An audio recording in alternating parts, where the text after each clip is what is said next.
Sense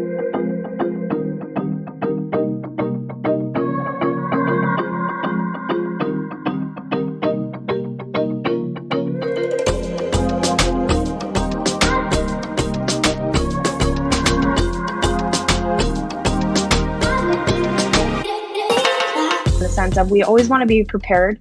I'm always aware, always prepared. So if we're aware of the changes that might be happening, might not be happening, but if it's a positive step we can take in the direction of our future to, like I said, legalization is the end goal for a lot of us in the cannabis industry. So we would rather be prepared for it to happen rather than it all of a sudden to happen and us not be prepared to kind of handle the influx of customers we may get or opportunities we may have.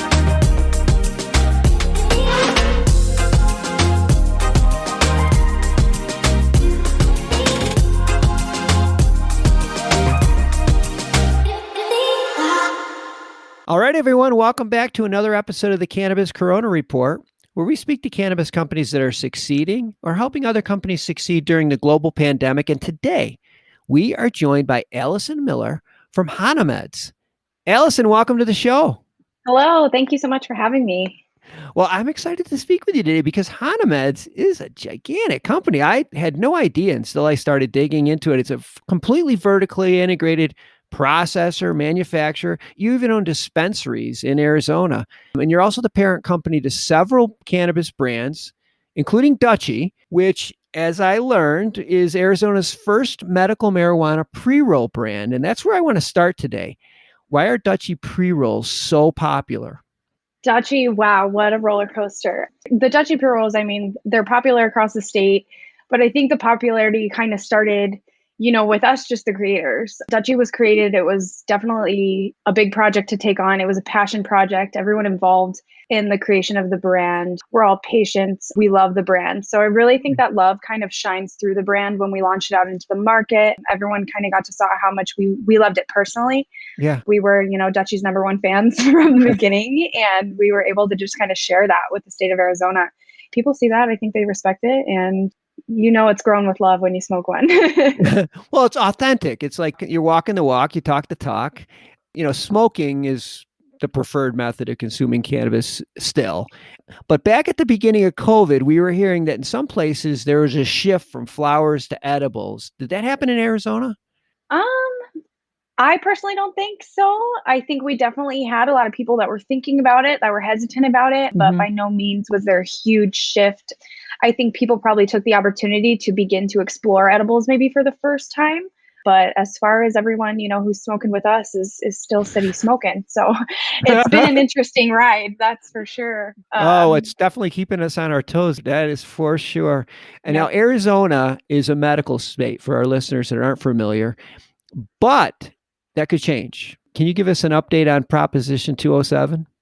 Well, it's coming up, so we're going to see what happens. I know a lot of people in the state of Arizona are getting ready for legalization. I know it's something a lot of people have wanted. A lot of patients are on the fence about it. A lot of patients are for it. A lot of patients are against it. But I think overall, legalization is definitely the end goal in mind for a lot of people who are involved in cannabis. So I think it's definitely going to be an interesting end to the year, and we'll see what's going to happen. You never know. Yeah.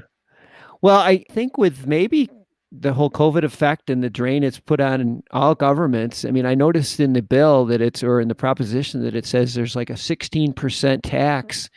So that could help fill some holes. I think COVID may help us in this situation. What do you think the likelihood of it being passed would be?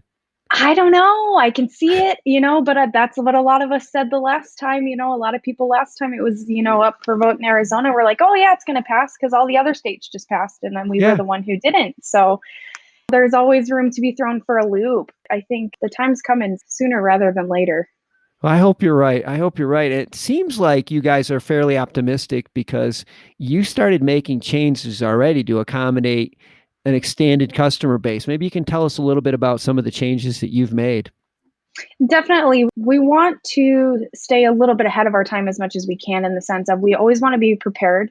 I'm always aware, always prepared. So if we're aware of the changes that might be happening, might not be happening, but if it's a positive step we can take in the direction of our future to, like I said, legalization is the end goal for a lot of us in the cannabis industry. So we would rather be prepared for it to happen rather than it all of a sudden to happen and us not be prepared to kind of handle the influx of customers we may get or opportunities we may have.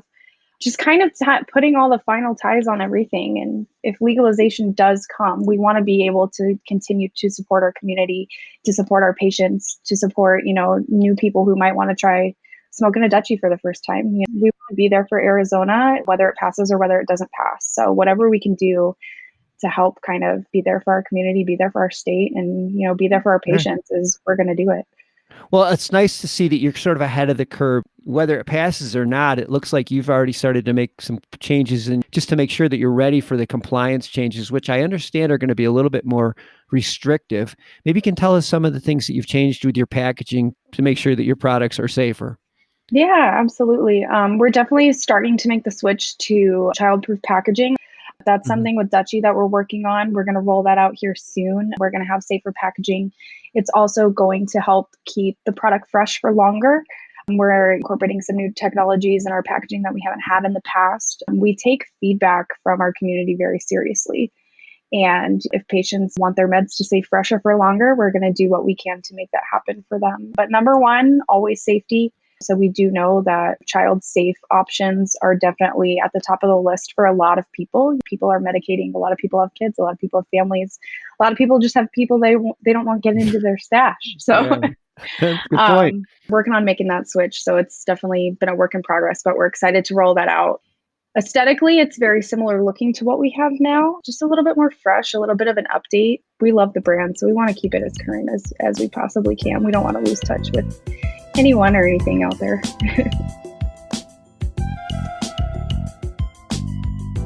I noticed there was a bag that you're going to start putting your pre-rolls inside the package. Is it called a Terp Lock bag? Yeah, we've partnered with a company. Grove Bags is the company that we are working with. Their bags utilize Terp Lock technology, which helps with oxygen and humidity elements. It helps prevent UV ray damage, anti-static, just overall durability. It's pretty fantastic.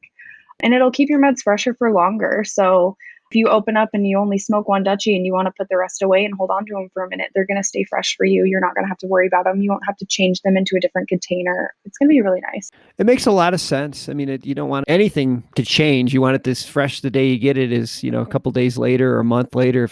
These are just a lot of good steps that you're taking, even though you don't have to. And I think that's what sets your brand apart, your organization apart. And I think whether or not we have this Proposition 207 pass or not, I think you're going to be in better shape just from these changes. Thank you. Yeah. I mean, overall, we just want to do what's best for the brand and for our patients. And we can make it last longer and be more fresh. Why not?